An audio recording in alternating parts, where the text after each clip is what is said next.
हाँ, तो स्टूडेंट्स, हमने एपिथेलियल टिश्यू के बारे में डिफरेंट टाइप्स लास्ट लेक्चर में स्टडी की थी।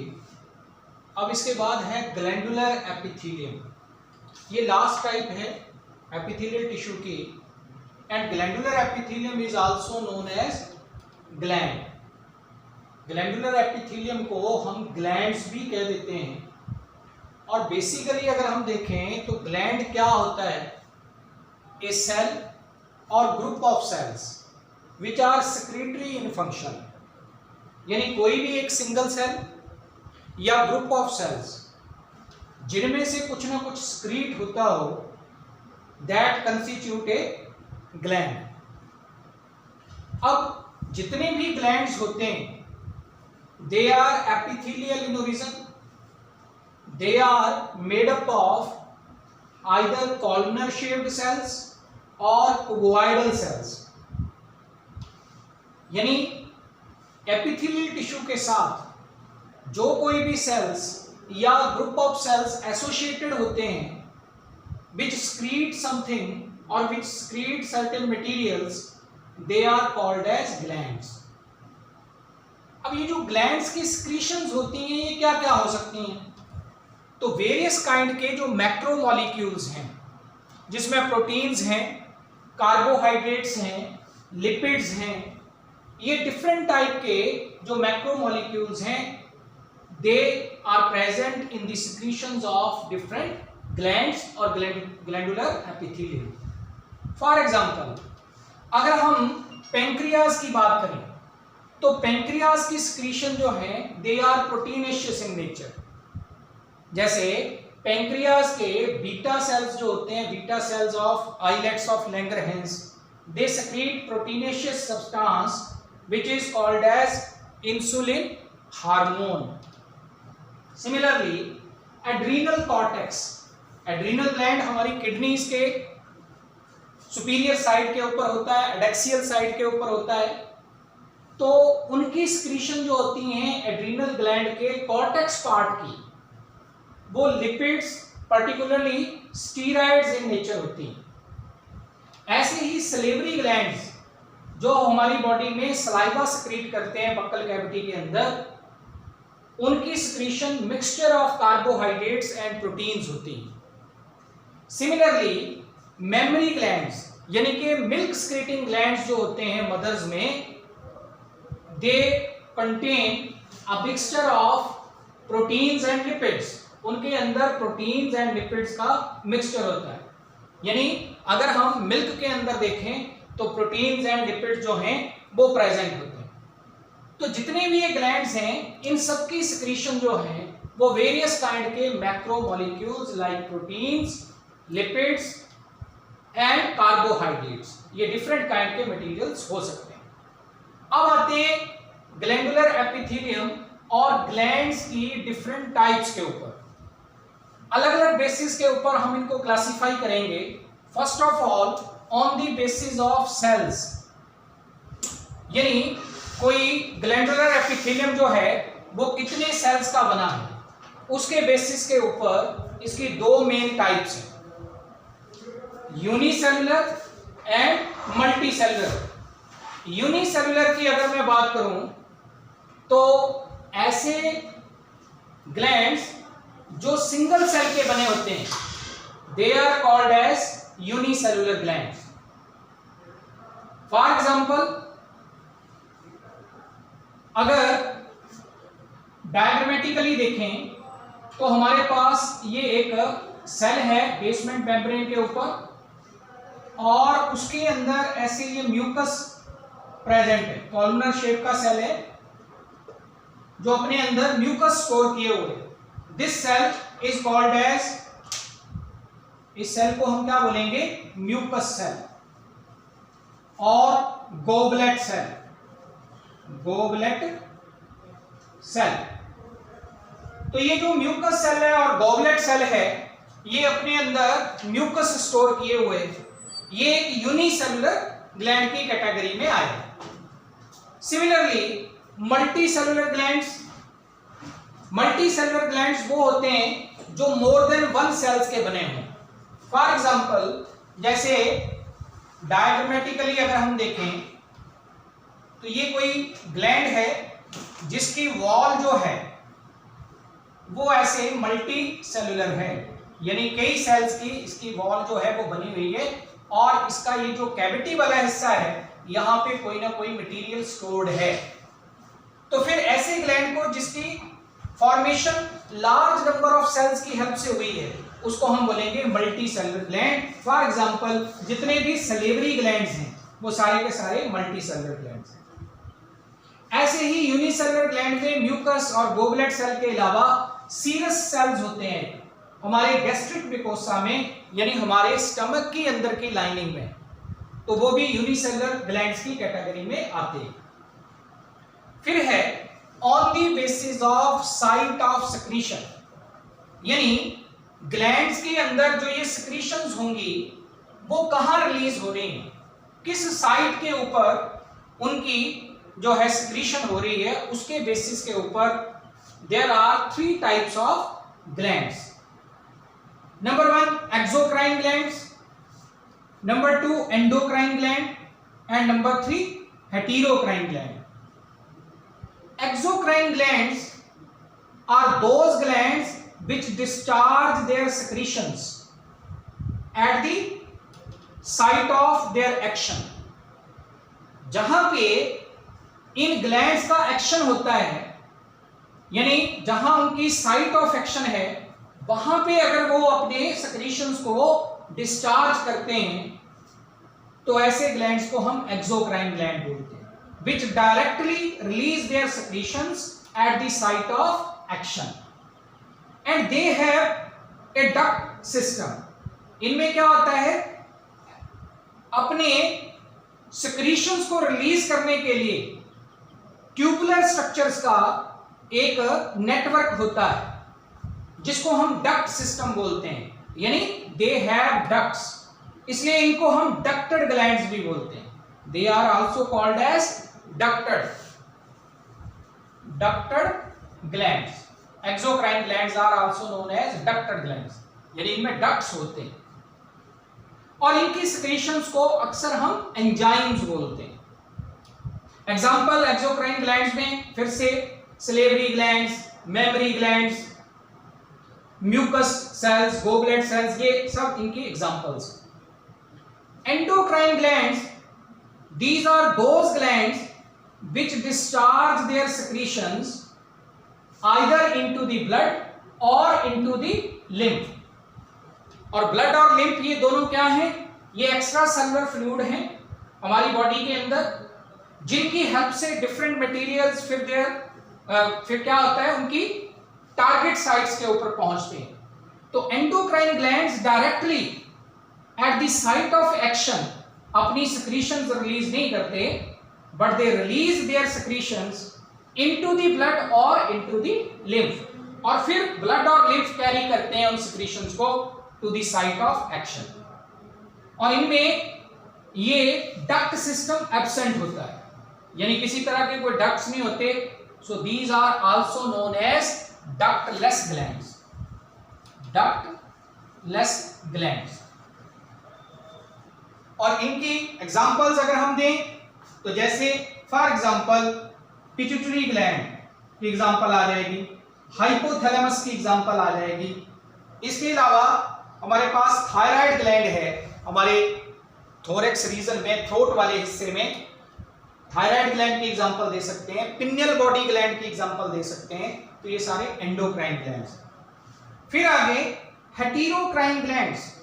Heterocrine glands are partially exocrine and partially endocrine in function, यानी इनका कुछ हिस्सा ऐसा होता है जो secretions directly at the site of action produce करता है with the help of ducts, और कुछ पोर्शन इनका ऐसा होता है जो अपनी secretions को directly blood या lymph में रिलीज करता है without ducts।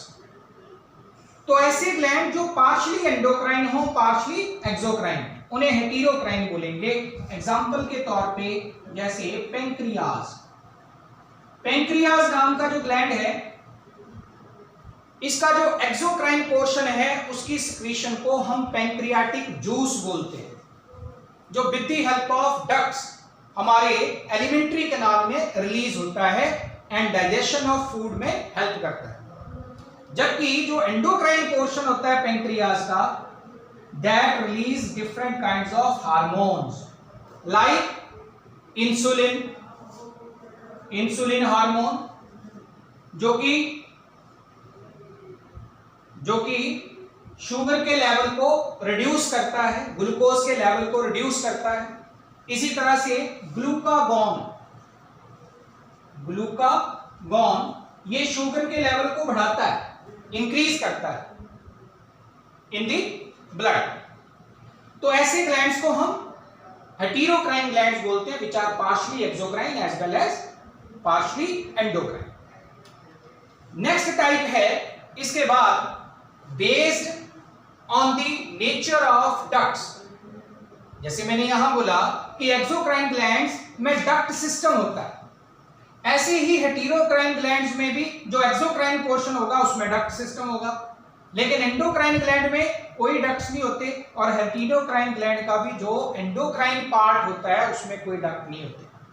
इसका मतलब ये हुआ कि एक्सोक्राइन ग्लैंड्स में डक्ट्स हैं और हेटेरोक्राइन ग्लैंड के एक्सोक्राइन पार्ट में डक्ट्स होते हैं। तो जिन ग्लैंड्स में डक्ट्स होते हैं उनमें डक्ट्स की नेचर कैसी है, डक्ट्स किस तरह के होते हैं, उसके बेसिस के ऊपर फिर ग्लैंड्स की दो टाइप्स आ गई, simple glands and compound glands. Simple glands उन्हें बोलेंगे which have single and unbranched duct system, जिनमें डक्ट क्या हो, अनब्रांच हो और सिंगल हो, और जिनमें डक्ट सिस्टम ब्रांच्ड हो और डक्ट्स कई हो, यानी डक्ट्स का नंबर ज्यादा हो, सिंगल ना हो, मोर देन वन हो और ब्रांच्ड हो, तो फिर उनको कंपाउंड ग्लैंड्स हम बोलेंगे। इन दोनों को डायग्रामेटिकली कैसे देख सकते हैं, अगर ये हमारे पास कोई ग्लैंड है, उसके डक्ट की शेप ऐसी है, तो ये क्या है, ये सिंगल है और अनब्रांच्ड डक्ट है, यानी यहां पे सिक्रीशन है स्टोर्ड, तो इस डक्ट के जरिए ये बाहर आ रही है। तो ये तो हो गया सिंपल ग्लैंड।